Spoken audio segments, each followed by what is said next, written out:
passeport de service, machin, né le 7 avril 1997 à Lomé. De Madame Oudi Françoise Aimé, chargée d'études, détentrice de passeport de service, machin, né le 9 mars 1997 à Afagnan.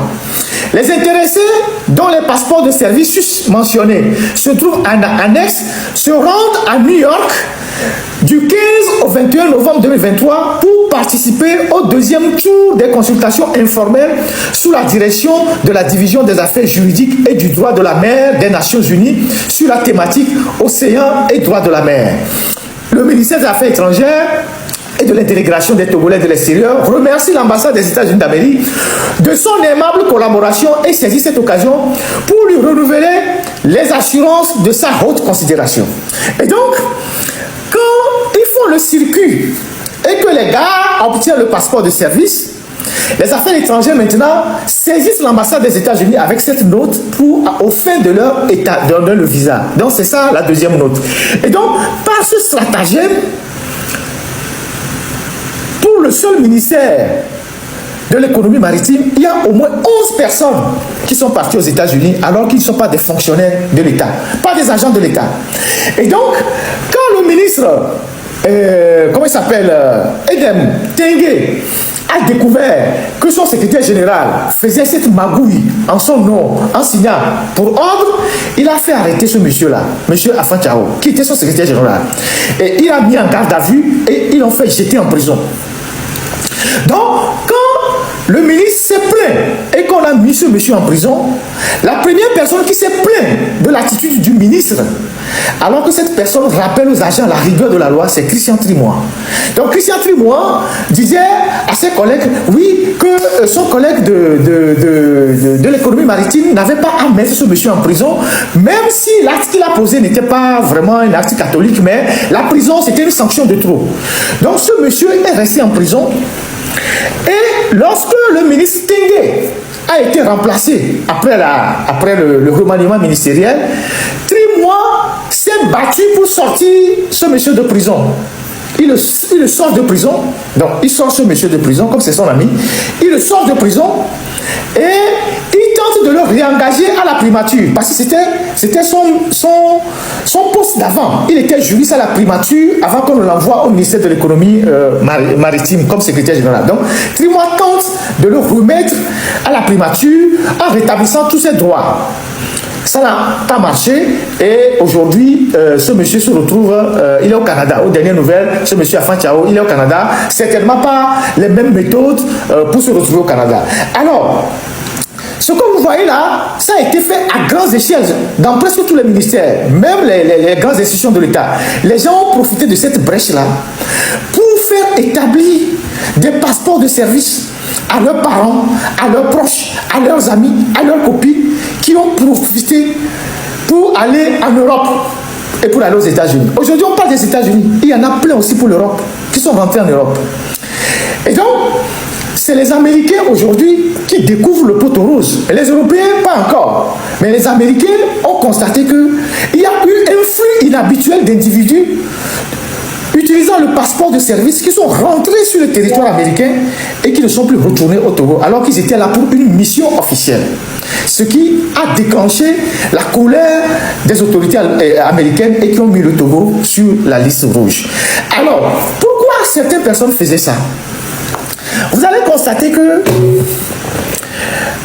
après 2017, après les événements de 2017, il y a beaucoup de barons dans le régime, beaucoup de cadres dans le régime qui ont compris que le régime peut s'effondrer à tout moment. Le régime peut s'effondrer à tout moment. Le régime peut tomber à tout moment. Donc ces gens-là, ils ont commencé par mettre discrètement leur famille à l'abri. Certains achetaient des appartements en Europe ou aux États-Unis. Ça leur permet d'avoir un séjour et donc d'avoir un séjour permanent. Donc ils ont acheté, ils étaient nombreux à acheter des appartements.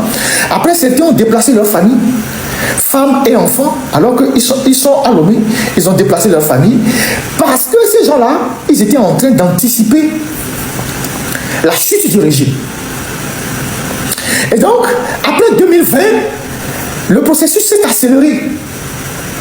Beaucoup ont envoyé leur famille en Occident, aux États-Unis, en France, en Belgique, en Allemagne. Les gens achètent des appartements, des maisons. Quand un baron achète un appartement en France, ce n'est pas pour le plaisir. Il met un pied en France. Il fait un investissement. Ça lui permet d'avoir un séjour. Après, il déplace la famille. Et il est seul à Lomé. Si quelque chose se passe, il peut rentrer seul au Bénin ou au Ghana. Il prend un vol, il rejoint sa famille.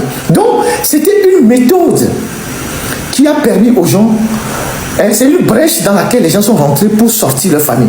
Je vous assure qu'à l'heure où je vous parle, il y a plusieurs ministres qui ont leur famille en Occident. Ils sont seuls à Lomé. Ils sont seuls à Lomé. Vous avez des députés qui ont modifié la constitution et qui sont partis installer leur famille aux États-Unis. Vous avez des gens qui ont pris part à des forfaitures et qui sont aujourd'hui aux États-Unis en train de demander l'asile politique. Donc, c'était des gens qui jouaient ce jeu-là. Ils sont au Canada, ils sont en Europe, ils sont aux États-Unis. Donc, c'est par l'indélicatesse de ces gens-là qu'aujourd'hui, tous les Togolais sont frappés par la censure américaine. C'est pour ça que nous allons faire les enquêtes jusqu'au bout. Pour que tous ces gens-là qui disent que le Togo est bien gouverné, alors qu'ils envoient leurs enfants, leurs femmes pour aller les cacher aux États-Unis et en Europe, qu'on puisse les déporter. On va aider. De toute façon, moi je vais aider. Les articles là, ce qu'on a publié là, l'ambassade des États-Unis à Lomé a lu, les départements lu. On leur a même envoyé ça. Ils sont d'ailleurs très contents qu'on commence par leur donner des vraies informations, le mode opératoire. Donc, ils vont retrouver tous ces gens-là. Ils vont les retrouver un à un. Parce que c'est à cause de ces gens-là que tous les Togolais sont dans des problèmes aujourd'hui. J'ai un ami qui m'a dit hier que tous les Togolais qui sont aux États-Unis commencent par recevoir des lettres d'annulation de leur rendez-vous de naturalisation, les green cards, tout ça. Ils reçoivent les rendez-vous. Ils reçoivent des lettres, des courriers d'annulation. Des gens qui n'ont rien à voir avec ces magouilles-là. Ils vont payer aujourd'hui le prix cher des faussaires du régime. Non, ça ne va pas se passer comme ça. On va les dénoncer. Et moi, je vais envoyer des informations. Parce que ces gens qui arrivent dans la diaspora, ce sont les mêmes qui soutiennent les régimes sur les réseaux sociaux. Parce que leurs parents sont encore dans le régime. C'est eux qui sont dans les systèmes, qui sont dans la diaspora et qui se disent que le Togo va bien. Parce que leurs maris ministres ont volé l'argent, les ont installés aux États-Unis. Leurs frères DG ont volé l'argent, les ont installés aux États-Unis. Leurs copains, parmi ces gens-là, vous allez voir les copines des ministres, les copines des DG. Leurs maîtresses, ils les ont déplacés tous aux États-Unis. S'il faut collaborer, pour qu'on envoie tous ces gens-là dans l'enfer du Togo, on va collaborer pour qu'on les renvoie tous. Moi, je suis partant. Œil pour œil, dent pour dent. Et c'est ce travail-là que nous, on va faire. Même du côté de l'Europe, je vais faire ça. Et ils sont pleins. Je ne vais pas donner les noms ici. Je connais des ministres. Quand ils étaient en fonction, ils ont emmené leur famille aux États-Unis. Je connais des gens qui ont acheté des appartements un peu partout. Parce qu'ils veulent réinstaller leur famille et anticiper la chute du régime. Et ça aussi, ça doit intéresser Foy Gnassingbé. Parce que tu as des collaborateurs qui savent que le régime va tomber et ils déplacent leur famille aux États-Unis et en Europe. Comme ça, le jour où le régime tombe, si toi tu fuis, eux aussi vont fuir. En fait, chacun prépare sa fuite. Eux, ils savent que Faure et ses enfants, ils ont les moyens de fuir. Faure a ses enfants à l'extérieur, la plupart des enfants de Faure ont la double nationalité. Faure lui-même, il peut prendre un hélicoptère et disparaître. Mais eux, ils ne veulent pas se faire surprendre par les événements. Donc, ils déplacent discrètement leur famille. Comme ça, le jour où ça chauffe, chacun devient Usain Bolt et chacun prend son sac et puis fuit. C'est ça la réalité. Et donc, il faut que les gens là, on les dénonce et c'est ce travail-là qu'on va faire. Les Togolais qui sont honnêtes, qui sont allés aux États-Unis honnêtement, ils ne vont pas payer le prix des gens du régime qui viennent de gâter le réseau. Les Togolais qui sont allés aux États-Unis honnêtement et qui vivent leur vie aux États-Unis honnêtement, qui sont allés chercher une meilleure vie aux États-Unis, ils ne vont pas aller payer pour des bandits du régime qui ont trafiqué les documents pour s'installer aux États-Unis. Ça ne va pas se faire comme ça. Donc, pour ces Togolais qui sont honnêtes, qui sont aux États-Unis, pour qu'ils ne payent pas le prix des manipulations des gens du régime, on va leur taper le Deportivo. On va aider les Américains à les identifier, à les ramener au Togo.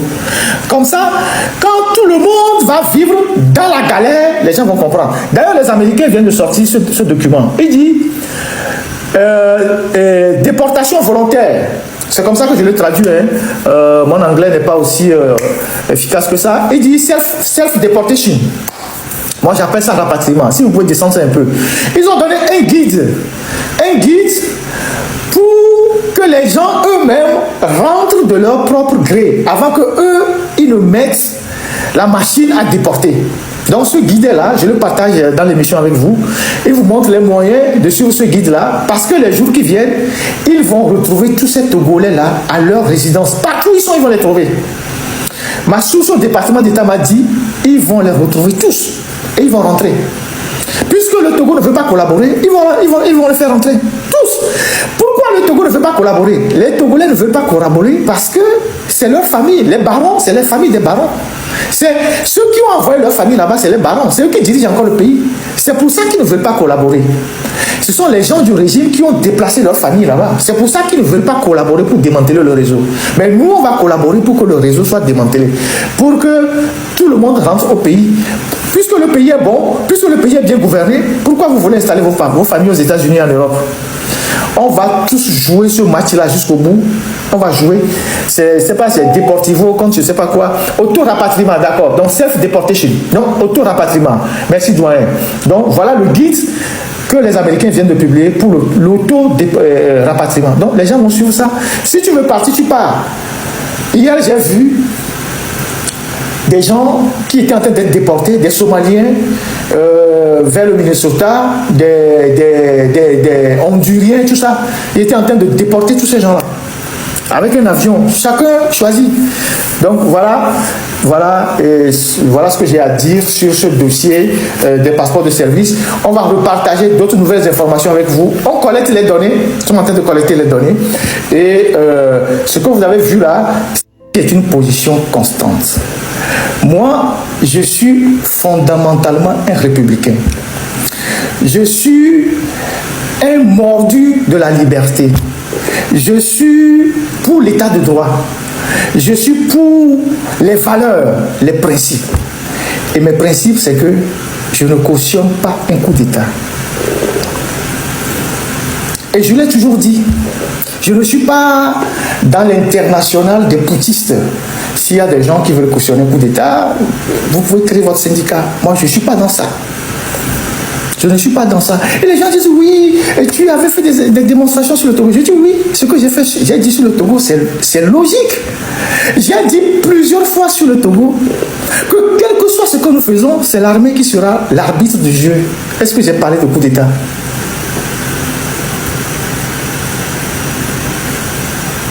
J'ai dit plusieurs fois sur le Togo que quels que soient les cas de figure de ce que nous sommes en train de faire au Togo, c'est l'armée qui sera l'arbitre du jeu. Est-ce que le mot coup d'État est sorti de ma bouche? Sortez-moi une seule vidéo dans laquelle j'ai dit sur le cas du Togo que l'armée doit faire un coup d'État. Ça n'existe pas. Quand le journaliste parle, il ne faut pas entendre, il faut bien comprendre. Vous avez une fois vu un journaliste venir faire l'apologie de coup d'État dans une émission? Vous savez ce que c'est qu'un coup d'État? Vous avez une fois entendu un journaliste venir faire une émission et faire l'apologie de coup d'État? Quand on dit que c'est l'armée qui sera l'arbitre ou qui a la solution, ça peut prendre plusieurs formes. À Madagascar, ce n'était pas un coup d'État. L'armée a appuyé le peuple. Donc, n'attendez pas de moi que moi je vienne pour dire que j'avais dit qu'au Togo il faut un coup d'État et maintenant je dis au Bénin que je suis contre un coup d'État. Je n'ai jamais dit au Togo il faut un coup d'État. Même si j'y pense, je ne le dirai pas. Parce que je suis journaliste et le métier que je pratique a des règles. Après, les activistes, ils peuvent raconter qui ils veulent parce qu'on n'exerce pas la même chose. Ça, c'est la première observation. La deuxième observation, je dis, je préfère une démocratie imparfaite à un coup d'État. Le Bénin n'a pas besoin d'un coup d'État. Le Bénin n'a pas besoin d'un coup d'État. Même si on estime que Patrice Talon fait des trucs qui ne sont pas bons, ce pays n'a pas besoin d'un coup d'État. Parce qu'un coup d'État, c'est quelque chose d'abominable qui remet en cause tout un pays, le fonctionnement d'un pays. Ça, c'est le principe. Ça, c'est le principe. Le coup d'État ne peut pas être la règle dans un pays, dans une zone. Ça, c'est le principe. Parce que si vous vous levez un matin pour dire que tous les pays où les présidents font des bêtises, il faut créer un coup d'État, mais aucun pays en Afrique ne tiendrait. Ça peut être le prétexte pour tout le monde de renverser les institutions démocratiquement élues. Le Bénin, quoi qu'on dise, c'est un pays qui a à sa tête des gens qui sont démocratiquement élus. Même si on estime que le président qui est là, il fait des choses qui ne sont pas bien, on peut régler ça autrement plutôt qu'un coup d'État. Je vais vous montrer la constitution du Mali, technique. La constitution du Mali, la constitution du Mali, je vais vous montrer ça. Ceux qui disent qu'ils sont AES et qui applaudissent les coups d'État au Bénin, là, je vais vous montrer la constitution du Mali. La constitution du Mali. Je vais vous montrer la constitution du Mali. Votée par Assimi Goïta, votre idole. Voilà la constitution du Mali. Article 187.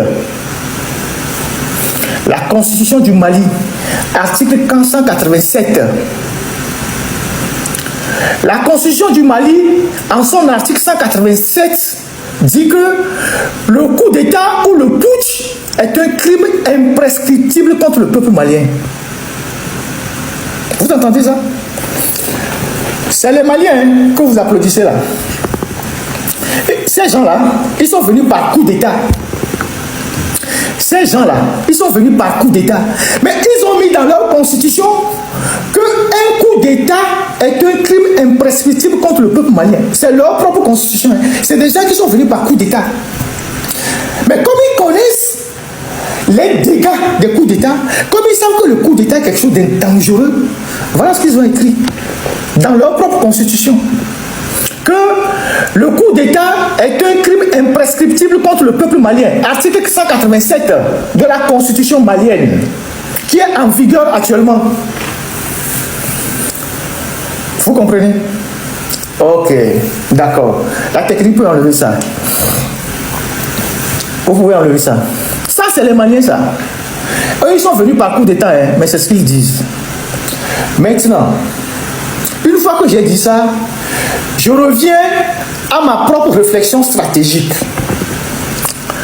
Moi, je suis pour que Faure Gnassingbé quitte le pouvoir. C'est ce combat-là que tout le monde fait, pour que Faure Gnassingbé quitte le pouvoir. Alors, si je veux que Faure Gnassingbé quitte le pouvoir, de façon basique, je vais aller m'allier à des gens qui sont des amis de Faure Gnassingbé. Je pose la question aux Togolais. Moi, je me bats pour que Faure Gnassingbé quitte le pouvoir. Si je me bats pour que Faure Gnassingbé quitte le pouvoir, je vais aller m'allier à des gens qui sont des amis de Faure Gnassingbé. Nyanye Ferdinand, Mouledjibé Faure n'est le pouvoir. Milewa Vumbe Faure n'est le pouvoir. Amokoni Faure Bévron. Yo les péré fonti, yo les immigrés tous les Togois, ma va niwa bévron. Ma va donwadia. Bémileo analyse d'idéologie, dogmatisme idéologique. Qu'est-ce qu'on a à foutre avec ça? Et nous mania et les funami. Mieux les volons. Mais fort les la zipiadi. Amero va les péré fonti. Mais bah lemi, mais bah zimi. Et puis va les blondes, il y avait des gens quoi, il y avait nos cafamons, il y avait nos anti. Parce qu'au le combat idéologique, l'impérialisme. On va aller voir les banques mondiales tous les jours, impérialisme. Vous me voyez dans ça? Ou bien vous ne savez pas ce que vous êtes en train de faire. Ou bien vous ne luttez pas pour le changement au Togo. Ou bien vous ne savez pas quel combat vous menez. Je repose la question aux Togolais. Nous luttons pour que Faure Gnassingbé quitte le pouvoir. Il y a des gens qui sont amis de Faure Gnassingbé contre nous. On va être leurs amis. Il y a de cela 3 semaines, il y a un Togolais qui est très actif sur les réseaux sociaux, qui a failli être enlevé au Mali à cause de son activisme. Il a fui pour un pays voisin. c'est des amis à nous qui se sont organisés pour qu'ils se retrouvent là-bas. C'est-à-dire que si tu critiques fort aujourd'hui et que tu es dans un de ces pays-là, on va t'arrêter, t'envoyer à Lomé. Et vous voulez que nous, on les supporte. Moi, j'ai lu L'art de la guerre de Sun Tzu. J'ai lu plein d'autres livres de guerre. Les gens qui n'ont jamais rien lu dans leur vie et qui prennent des petits bouts de phrases sur Internet pour faire des raisonnements, vous n'allez rien nous imposer. Et donc,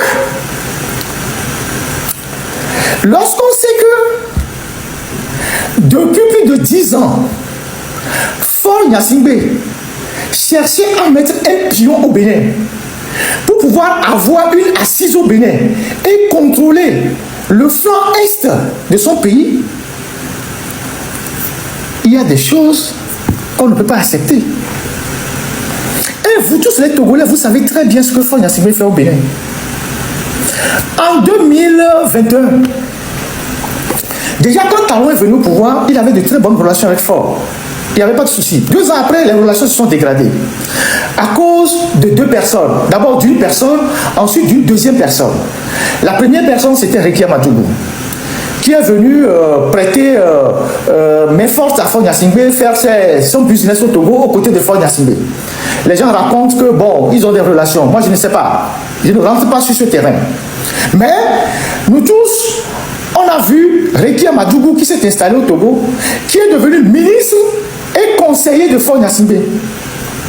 Elle est devenue une personne centrale du pouvoir de Faure Gnassingbé au Togo.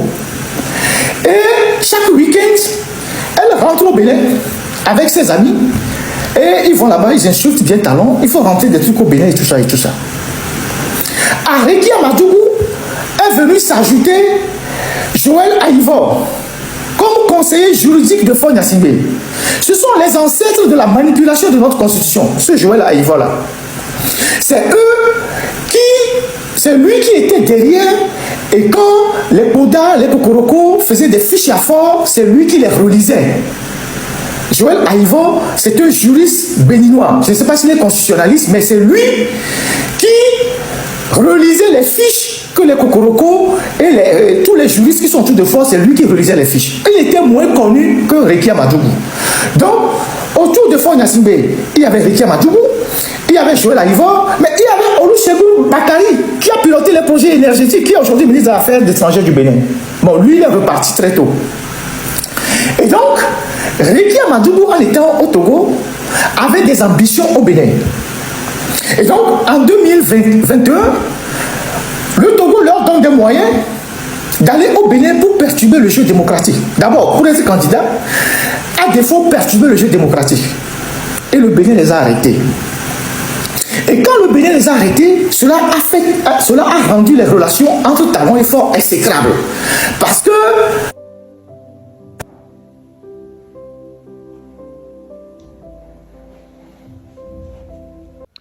Yo guys, comment vous allez? Je vous espère en pleine forme. Il fait encore jour, voilà, un nouveau départ, nouvelle destination, voilà.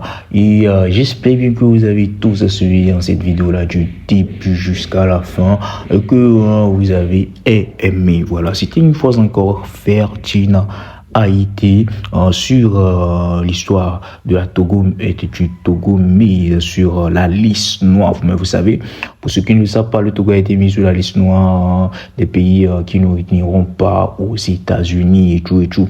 Et c'est là qu'il a eu à parler de tout ce que vous avez écouté du début jusqu'à la fin. Voilà, il a décortiqué, il a donné les raisons.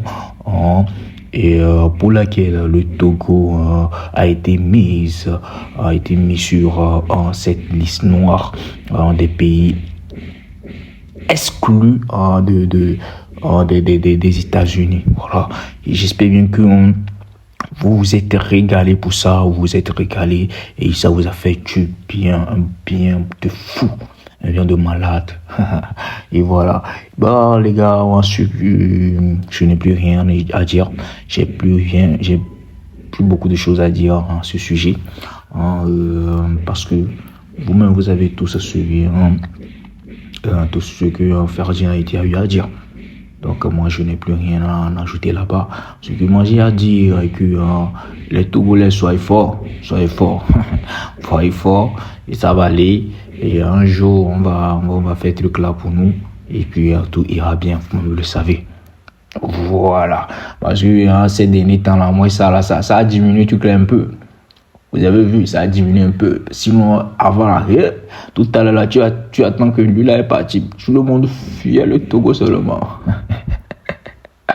On dirait que le Togo est devenu, et comment dire, le Togo est devenu Bibi. Chez nous on appelle ça Bibi. Le Togo est devenu Bibi pour au fait. Un peu de chance comme ça, et puis là, ils sont déjà partis aux États-Unis.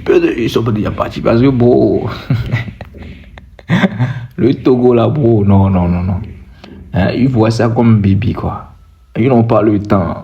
Le temps qu'ils ont là, c'est de partir. C'est de partir. Ouais, parce que, vous savez, le Togo, c'est pas petite affaire. Pour vivre au Togo là, il faut cardio. Il faut un cardio de malade. Cardio de... Bon, bref, j'espère bien que vous-même vous avez écouté tout ce que Ferdi a dit. Voilà, tout ce que Ferdi a eu à dire du début jusqu'à la fin. Donc, n'hésitez pas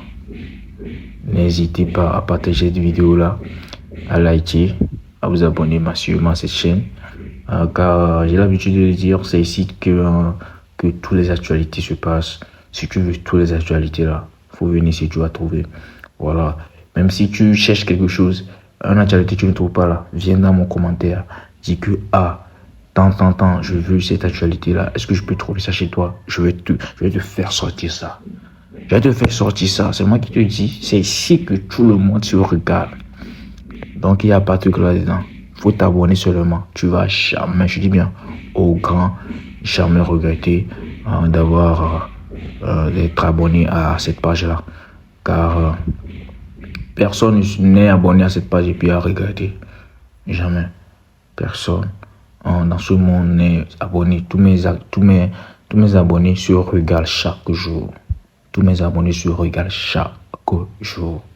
Et je vais profiter de ça pour dire merci à tous ceux qui ont confiance en moi, s'abonnent à moi. Merci beaucoup et je ne vous décevrai jamais. Vous, ce que vous allez faire seulement, c'est de partager mes vidéos. Abonnez-vous et partagez massivement, likez et faites monter ces vidéos, mes vidéos. Vous allez voir, je ne vous décevrai jamais. Voilà, je ne vous décevrai jamais. Donc sur ce, je crois bien que je vais demander la truc là. Je vais vous laisser pour une autre vidéo tout à l'heure. Donc restez branchés pour regarder une autre vidéo tout à l'heure. Car vous me connaissez, c'est ici que tout se passe. J'ai l'habitude de le dire. On se capte pour une nouvelle vidéo. Ciao, bisous. Prenez soin de vous. Car chaque seconde est une vie, chaque seconde est précieuse. Donc on se capte après pour une nouvelle vidéo. Ciao. Bisous.